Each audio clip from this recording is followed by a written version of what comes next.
At the end of March, you may have seen on the news that a very strong tornado hit a little town in the state of Georgia called Newnan. My family and I happen to live in the city of Newnan, Georgia. And thankfully, the tornado passed a little north of our house, and we didn't experience any damage. However, this little town that we love and that we call home was severely impacted. The tornado itself was an F4 tornado. It had maximum sustained winds at 170 miles per hour. And there literally were miles of just catastrophic destruction. You know, as often is the case when disaster strikes, our little community began to rally together. Churches and community organizations began to mobilize, and before long, supplies were becoming abundant. Donated food and water were stacking high, waiting for distribution. Money was beginning to flow in to meet immediate needs, and all of that was needed.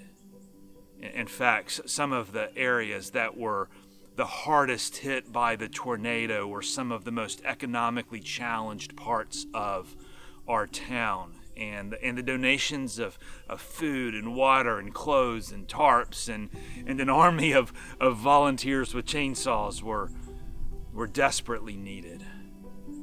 I was actually able to spend the better part of the following week working with cleanup teams from our church, and I saw firsthand the impact that was made by thousands of volunteers who either worked or who donated and sacrificed on behalf of those in need. But the whole time I kept questioning, why does it take a crisis? Why does it take a crisis to mobilize an abundance of necessities to care for those who are in need?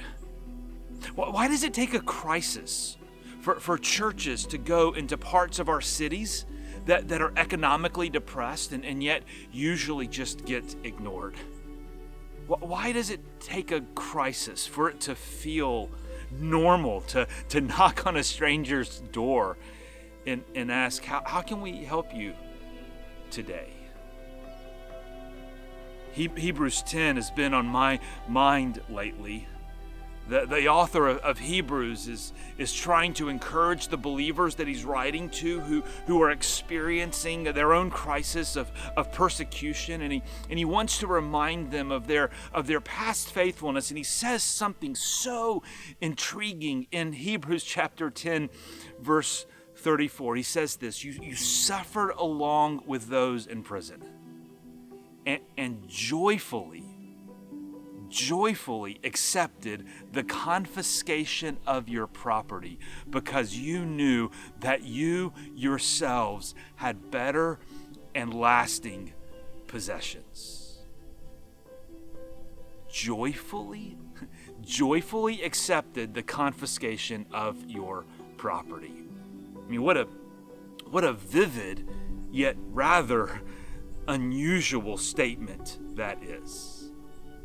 These believers that the author of Hebrews is writing to, likely because they went to prison to care for those who had been arrested for their faith, were then likely to have their stuff, their possessions ransacked. And so the author of Hebrews is just saying, remember when that happened. And because of your care for others, your stuff was, your possessions were confiscated.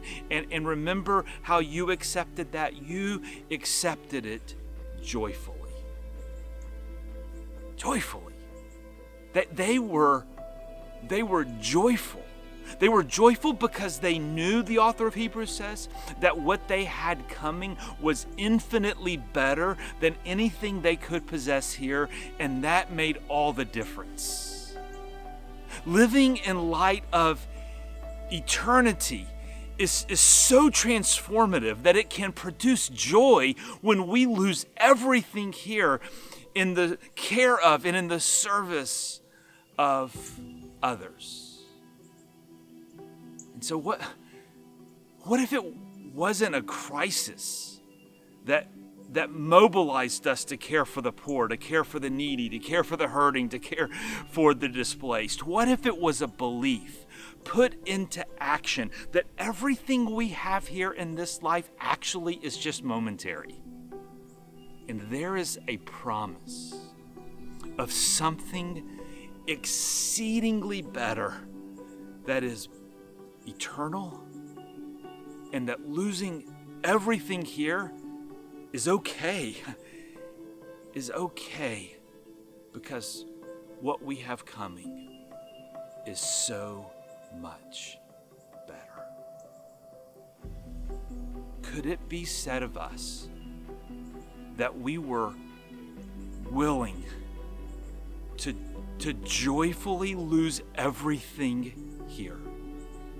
That we would accept that with joy, to serve others, to care for others, to meet the needs of others in light of what is promised in eternity, a possession that is better and lasting by